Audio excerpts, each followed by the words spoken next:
बच्चों, आज हम पढ़ेंगे पाठ 1। समय बहुत ही मूल्यवान है। समय के इम्पोर्टेंस के बारे में पढ़ेंगे कि समय का कितना महत्व है हमारे जीवन में। तो चलिए, ये कविता है जो कि लिखी गई है हरे कृष्ण देवसरे ने लिखी है, तो इसके बारे में पढ़ते हैं। चला गया जो लौट कर समय, कभी नहीं फिर आता, सदा समय को खोने वाला कर मलमल पछताता। इसमें कहा गया है कि जो समय एक बार चला जाता है वो लौट कर के दोबारा नहीं आता है। कहने का मतलब कि अगर आपका कोई काम है उससे उस समय पर वो खत्म नहीं कर पाते हैं तो वो समय दोबारा जल्दी वापस नहीं आता है। तो हमेशा अपने काम को हमें समय पर ही खत्म करना होता है। फिर सदा समय को खोने वाला कर मलमल पछताता, मतलब कि जो समय को खो देता है एक बार, वो हमेशा हाथ मल करके पछताना ही पड़ता है उसको। कर का मतलब होता है हाथ। सदा समय को खोने वाला हमेशा हाथ को मल मल के पछताता है कि वापस से वो समय दोबारा आ जाए, उसको अफसोस होता है। तो इसलिए हमेशा समय पर अपना काम समाप्त करना चाहिए। उसकी वैल्यू यानी उसके महत्व को, समय के महत्व को हमें समझना चाहिए। दूसरा, जिसने जिसने इसे न माना उसको भी इसने ठुकराया, लाख यत्न करने पर भी हाथ न उसके आया। जिसने समय के महत्व को न जाना उसको समय ने भी ठुकरा दिया। यानी जिसने टाइम पर, समय पर अपना काम खत्म नहीं किया, उसके महत्व को नहीं जाना, समय पर रहते वो उस काम को खत्म न करने के वजह से समय ने भी उसको ठुकरा दिया। यानी कि वो लौट के चला जाता है, उस व्यक्ति के जीवन से वो समय चला जाता है, वो वापस से लौट करके नहीं आता। हो जाता है, हो लाख यत्न करने पर भी हाथ ना उसके आया। यानी लाख कोशिशों, यत्न के मतलब होता है कोशिश, लाख कोशिशें करने के बाद भी वो समय वापस से दोबारा उसके हाथ पे नहीं आता, वापस उसके हाथ नहीं लगता। इसलिए हमें समय के महत्व को समझना चाहिए कि एक बार जो काम करने का समय चला जाता है वो वापस मुड़ करके वो समय नहीं लौटता है। इसलिए समय के महत्व को जानना जरूरी है। हो जाता है एक घड़ी के लिए हर जन्म भर का रोना, समय बहुत ही मूल्यवान है, इसे मत खोना, व्यर्थ कभी मत खोना। हो जाता है एक घड़ी के लिए, एक घड़ी के लिए यानी एक क्षण भर के लिए अगर वो काम नहीं कर पाए समय पे तो वो जीवन भर का रोना हो जाता है। यानी कि अफसोस हो जाता है जीवन भर का कि हमने वो काम समय पर क्यों नहीं समाप्त किया। इस वजह से समय इतना महत्वपूर्ण है, कीमती है, उसको कभी भी व्यर्थ नहीं खोना चाहिए, यानी उसको बर्बाद नहीं करना चाहिए अन्य कामों में। जबकि जो काम उसके उस समय करने का है उसी समय उस काम को समाप्त करने की कोशिश करनी चाहिए। धन खो जाता श्रम करने से फिर मनुष्य है पाता।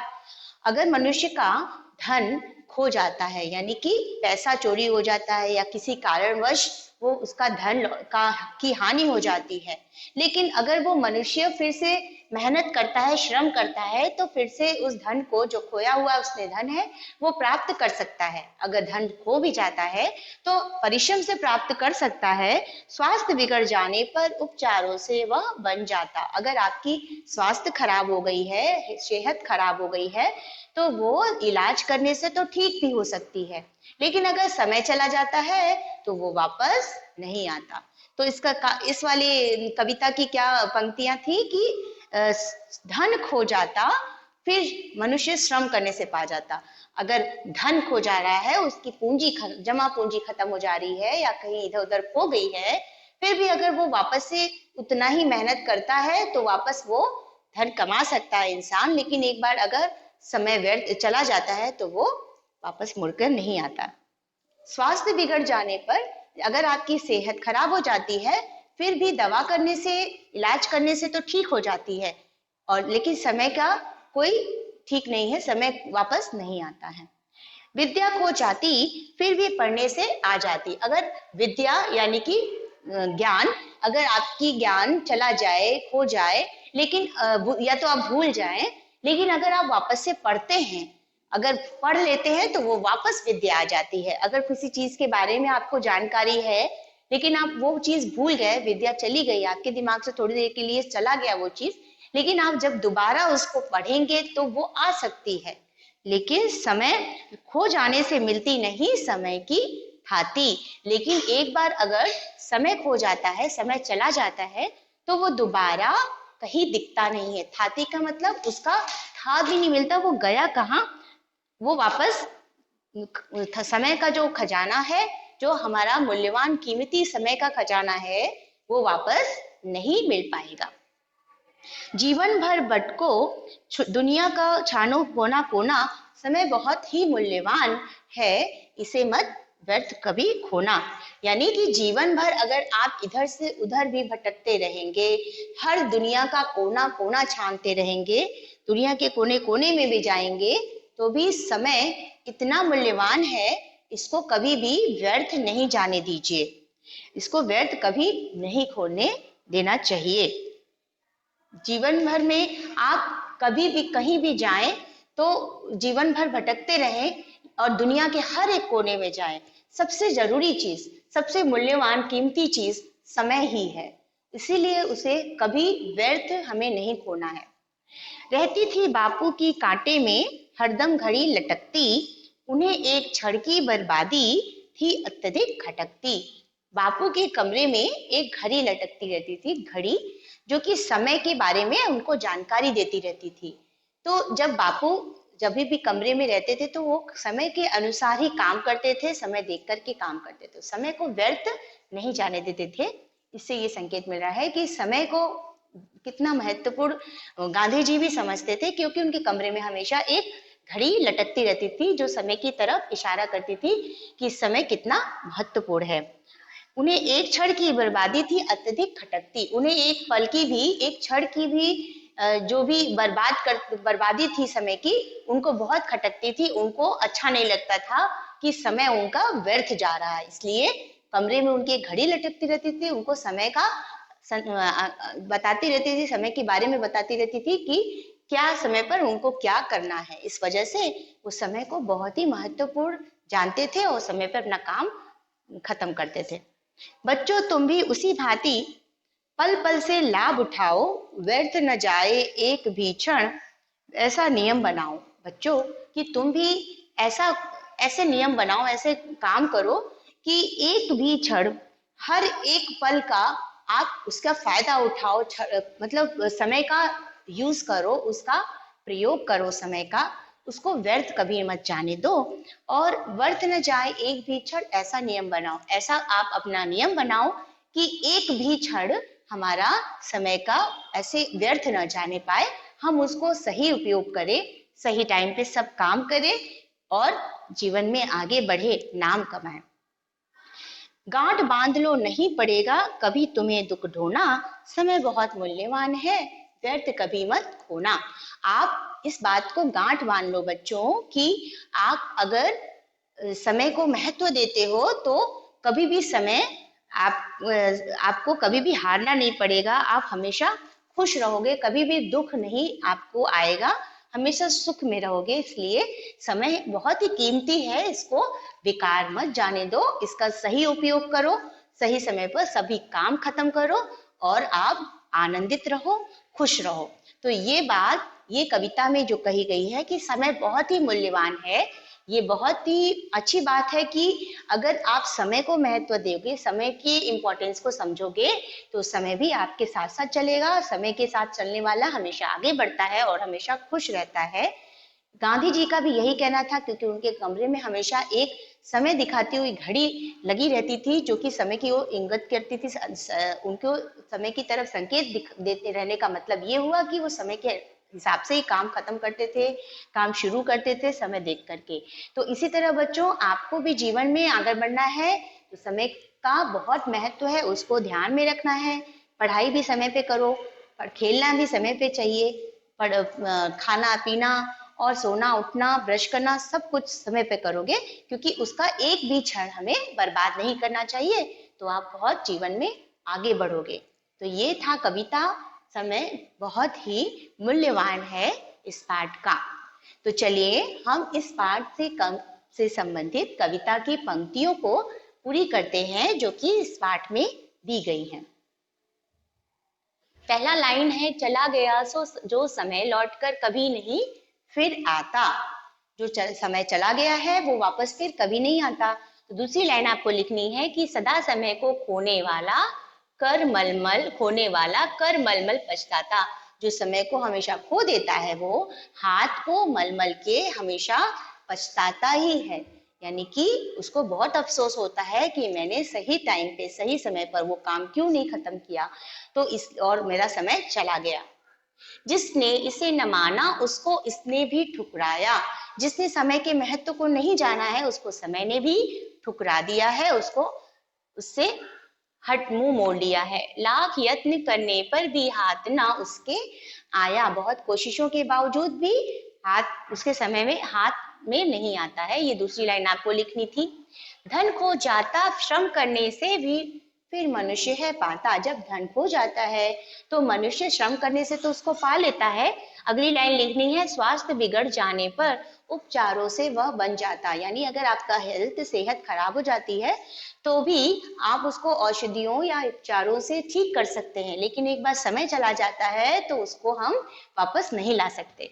विद्या खो जाती फिर भी पढ़ने से आ जाती, लेकिन खो जाने से मिलती नहीं समय की थाती। जब विद्या यानी कि ज्ञान चला जाता है किसी चीज का तो फिर वो पढ़ने से तो आ जाता है, लेकिन अगर एक बार समय खो जाता है तो वापस से उसके बारे में कुछ नहीं पता चलता, समय वापस लौट के नहीं आता।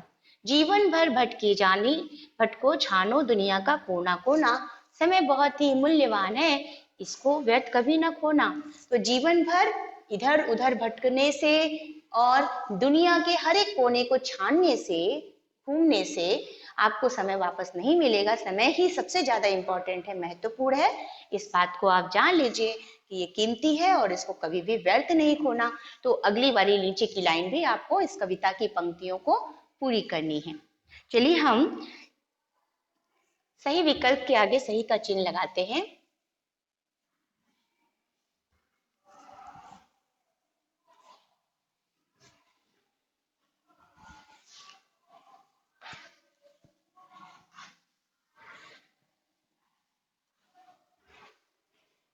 सही विकल्प के आगे सही का चिन्ह लगा। ख नंबर का प्रश्न आता है,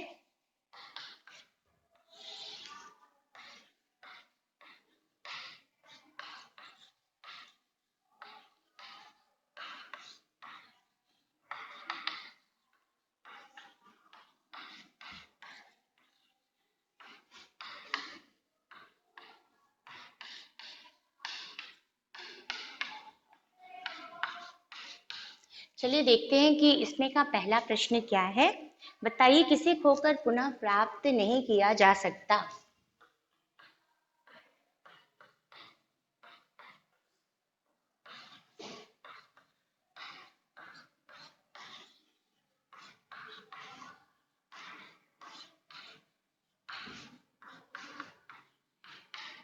जो एक बार खो देते हैं उसको किसको प्राप्त नहीं किया जा सकता, तो वो क्या चीज है, वो है समय।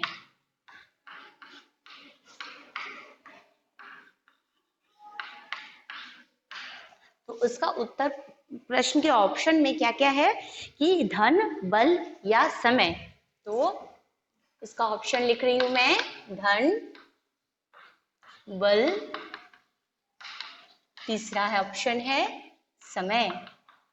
तो आंसर कौन सा सही होगा, जो एक बार खो लेते हैं फिर प्राप्त नहीं कर सकते हैं खो करके, तो वो ऑप्शन आता है समय। इसका तीसरा वाला ऑप्शन सही है। अगला है, वह क्या है जो निरंतर चलता रहता है।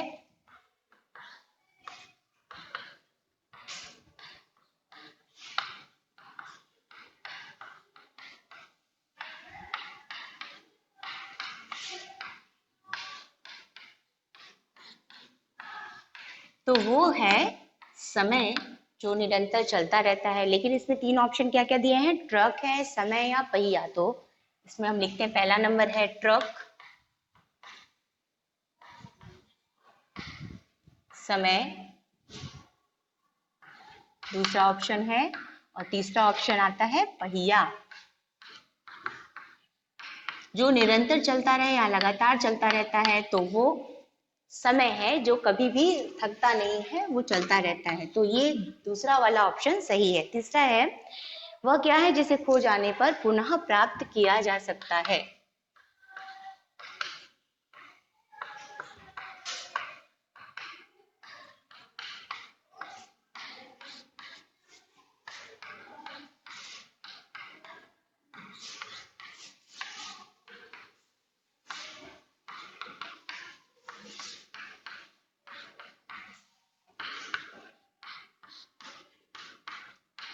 तो वो क्या चीज है? तो वो है धन। जो एक बार खो भी जाता है तो हम उसको श्रम करके, मेहनत करके हासिल कर सकते हैं। तीन ऑप्शन आता है, धन, बल या समय।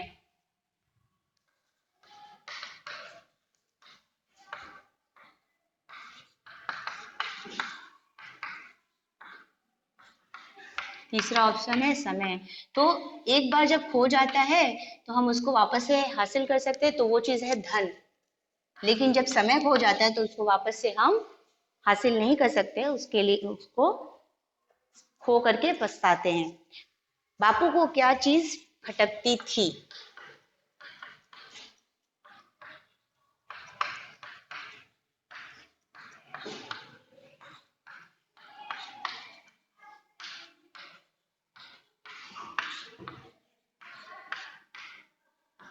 तो उसमें क्या क्या ऑप्शन दिया हुआ है? पहला है असमय मुलाकात, फिर कहीं आना जाना या समय की बर्बादी।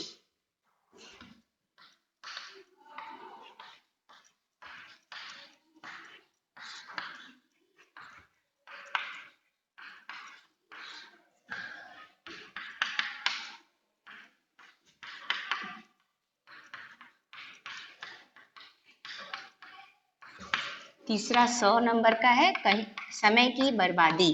तो उत्तर क्या होगा?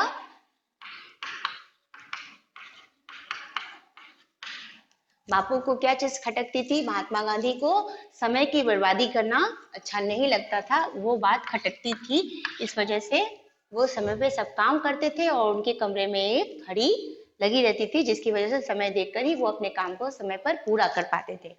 अब ये प्रश्नों के उत्तर लिखना है।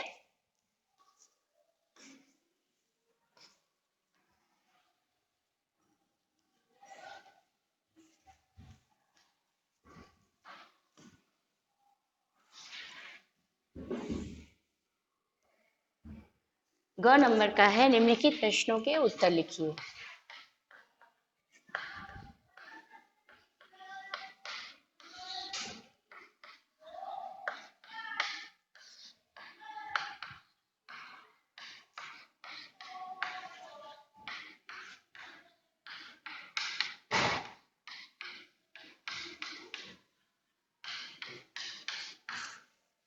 पहला प्रश्न आता है कि वह कौन सी वस्तु है जिसे खोने पर पुनः प्राप्त नहीं किया जा सकता? पहला प्रश्न है, वह कौन सी वस्तु है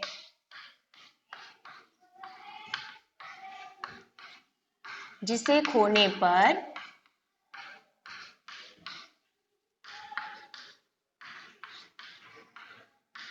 पुनः प्राप्त नहीं किया जा सकता?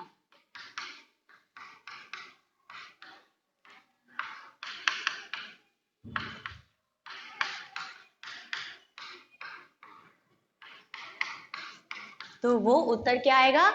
वह समय है जिसे हम एक बार खो देंगे तो वो प्राप्त नहीं कर सकते हैं। तो इसका उत्तर लिखिए, वह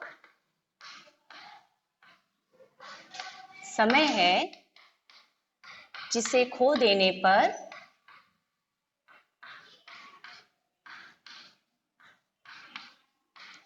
पुनः प्राप्त नहीं किया जा सकता।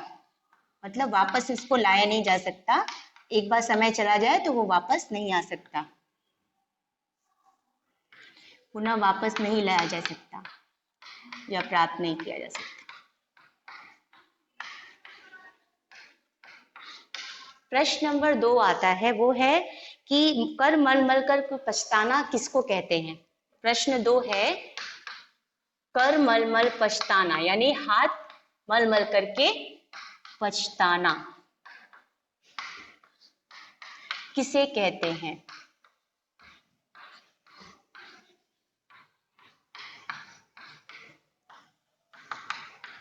तो जो समय को खो देता है वो बाद में हाथ मल मल के पछताता है। तो इस प्रश्न का उत्तर ये है कि हाथ मल मल कर पछताना उसको कहते हैं जो एक बार समय को खो देता है तो वो हाथ मल कर के पछताता है। जो समय को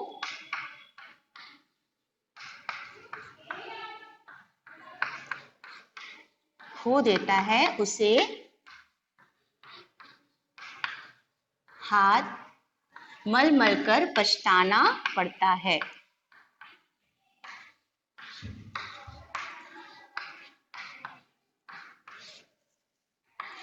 यानी उसको अफसोस होता है कि वो समय उसने व्यर्थ गवा दिया, उसको समय पे अपना काम खत्म नहीं कर पाया।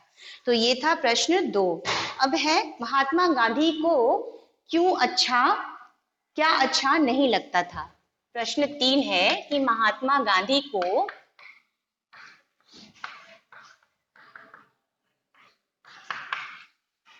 क्या अच्छा नहीं लगता था।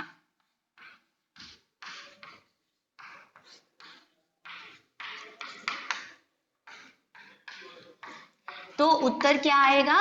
महात्मा गांधी को समय की बर्बादी करना अच्छा नहीं लगता था।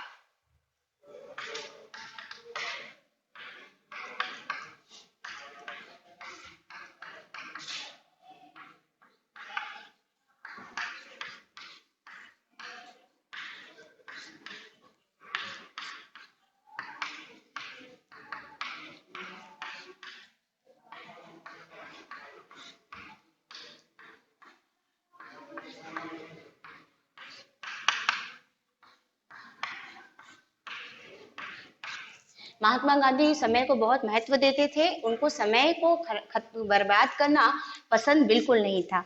अगला है महात्मा गांधी की कमरे में लटकती हुई घड़ी क्या संदेश देती है।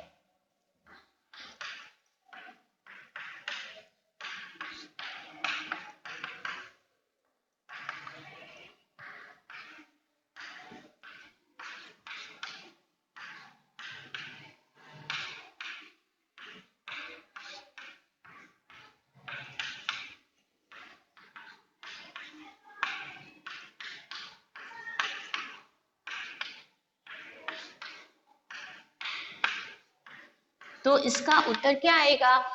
किस बात का संदेश दे रही है उनके कमरे में लटकती घड़ी? तो महात्मा गांधी के कमरे में यह लटकती घड़ी यह संदेश देती है कि समय की बर्बादी हमें नहीं करनी चाहिए।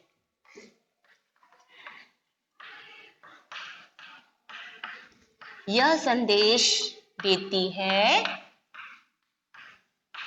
कि हमें समय की बर्बादी नहीं करनी चाहिए।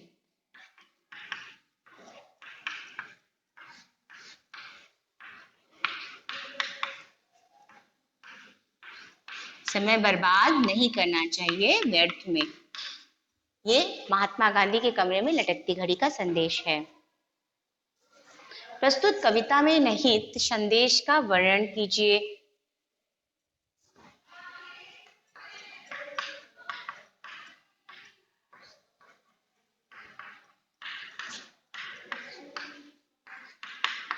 जो कविता में संदेश दिया जा रहा है वो क्या है?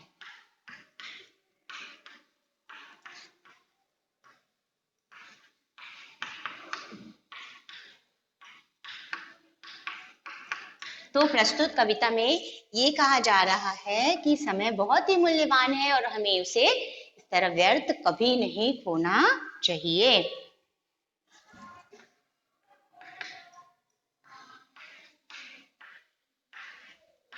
समय बहुत ही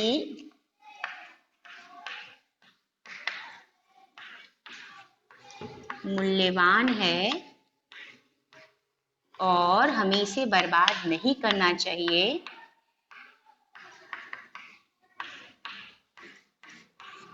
व्यर्थ या बर्बाद व्यर्थ नहीं करना चाहिए।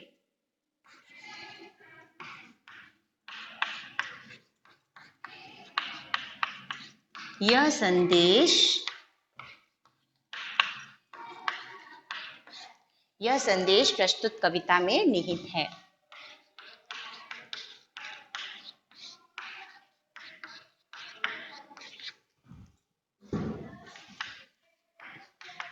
निहित का मतलब है उसके अंतर्गत है कि हमें समय मूल्यवान है और इसको कभी भी व्यर्थ नहीं जाने देना चाहिए। अब आता है भाषा बोध का प्रश्न, हम हल करते हैं।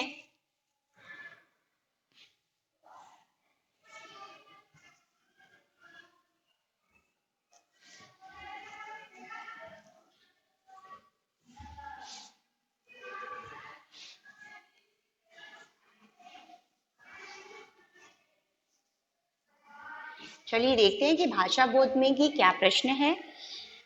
पुल्लिंग और स्त्रीलिंग का हमें करना है। पुल्लिंग का स्त्रीलिंग भाषा बोध में आ रहा है। चलिए, पहला है कि अकारांत अकारांत शब्दों में आ के स्थान पर ई आकर के स्त्रीलिंग लिखिए। तो अकारांत शब्द में आ की जगह पे ई आ लिखना है, यानी कि पुल्लिंग स्त्रीलिंग। तो क वाला है पुल्लिंग और स्त्रीलिंग।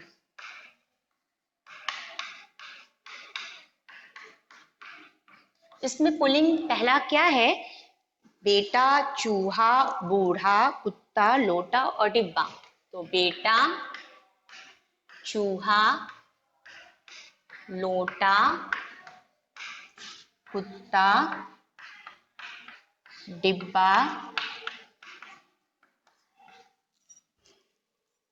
5 चीजें आई और एक है बूढ़ा, 6।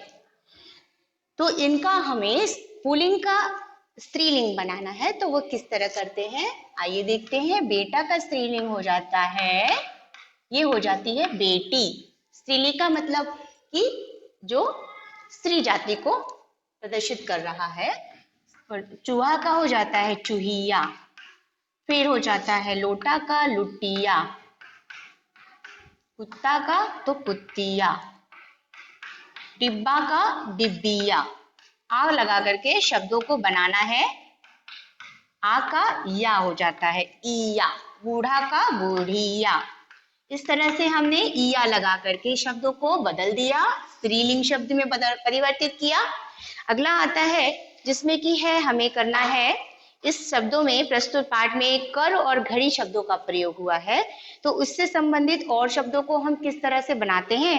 तो चलिए देखते हैं। ख नंबर का प्रश्न में आता है भाषा बोध में कि अच्छा शब्द है, उसमें 3 चीजें आ रही हैं। अच्छा में आती है हाँ, दूसरा है बढ़िया और तीसरा है हैरानी। तो यहाँ पर अच्छा 3 तरह से बोल सकते हैं। कभी हाँ को कहने की वजह के लिए भी अच्छा का प्रयोग करते हैं कि हाँ। तो इसमें एक वाक्य बनाना है कि हाँ मैं रोज स्कूल जाता हूँ।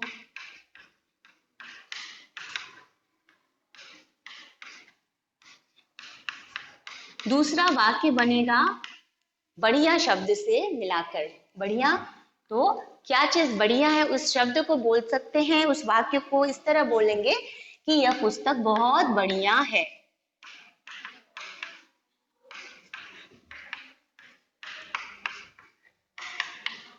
फिर नेक्स्ट आता है अगला वाक्य जिसमें है हैरानी। जब आश्चर्य होता है तो ऐसे बोलते हैं अच्छा ऐसा भी होता है। तो इसमें करते हैं अच्छा यह कैसे हुआ। हैरानी के शब्द में हम ऐसा कह सकते हैं अच्छा यह कैसे हुआ। तो यह हम 3 तरह से वाक्य अच्छा को लिख सकते हैं कि हैरानी और एक बढ़िया और हाँ, इन 3 चीजों में।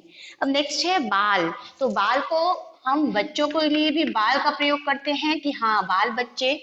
और एक तरफ बाल होता है सर के बाल, सिर के बाल, तो केश भी बोलते हैं उसको। तो हम इस तरह से वाक्य कैसे बनाएंगे, जब बच्चे के लिए यूज होगा तो तुम्हारे बच्चे कैसे हैं, इस तरह लिख सकते हैं।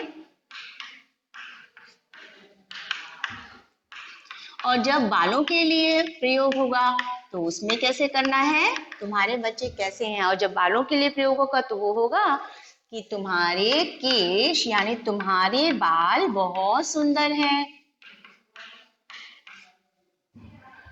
यानी यहाँ पे केश का मतलब है तुम्हारे केश या बाल बहुत सुंदर हैं। तो इस तरह से बाल को दो अर्थों में हमने प्रयोग करके वाक्य बनाया। अब है बस, इसमें दो तरह से आता है। एक और नहीं जब बोलना होता है तो कहते हैं बस अब नहीं खाऊंगा, तो इसमें दो तरह से होता है। बस का मतलब हो जाता है एक और नहीं, और नहीं। और दूसरा वाक्य हो, दूसरा सेंटेंस के लिए हो जाएगा बस मोटर गाड़ी को भी बोलते हैं। तो हम इससे वाक्य बनाएंगे किस तरह से, और नहीं जब कहना है तो, और नहीं कहना है कि मैं बस अब नहीं खाऊंगा। दो तरह से इसमें वाक्य बन जाएगा, मैं बस अब नहीं खाऊंगा। दूसरा मोटर गाड़ी के शब्द में कहेंगे तो मैं बस की यात्रा करता हूं।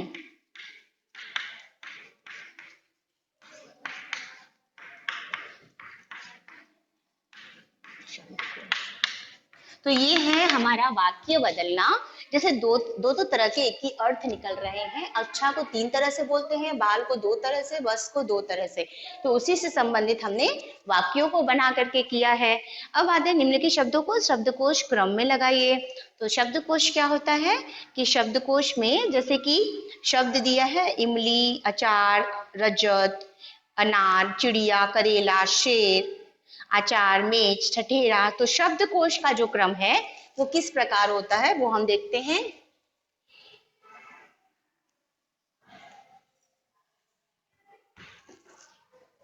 शब्दकोश क्रम, निम्नलिखित शब्दों को शब्दकोश क्रम में लगाना है तो वो इस तरह से होगा कि पहले जो शब्द आता है पहले उसको लिखेंगे, फिर उसके बाद के अक्षरों को। जैसे कि इसमें पहला है, हम सबसे पहले अ शब्द बोलते हैं। शब्द में अ, आ, ई यहाँ से स्टार्ट होता है, तो अ से जो शब्द है पहले वहां से शुरू करेंगे। तो अनार लिखा हुआ है, उसके बाद उसमें अचार, अनार और अचार ये शब्द कोश क्रम में आया। उसके बाद छोटी ई नहीं, इमली। उसके बाद आ जाता है बड़ी ई का शब्द, फिर ए की मात्रा का शब्द, ए की मात्रा में शेर, मेज। इस तरह से करके आप शब्दकोश क्रम में अपने अनुसार इसको कर सकते हैं। शब्दकोश का क्रम होता है कि मतलब कि जो भी शब्द अकॉर्डिंगली चलता है, जैसे अ, आ, ई उस तरह से उसमें शब्दकोश को इसके अकॉर्डिंगली क्रम में लगाना है, ये आप कर सकते हैं। और आओ सीखे जो पार्ट है उसमें आपको ऐसी अनेक चीजें जो पहले थी परंतु अब नहीं है, उनमें से किन मूल्यवान चीजों को आप वापस लाना चाहेंगे और क्यों। मूल्यवान का मतलब कीमती चीजों को जो पहले थी अब आपको नहीं दिखाई देती उनको वापस लाना चाहेंगे, वो अपने शब्दों में लिखना है।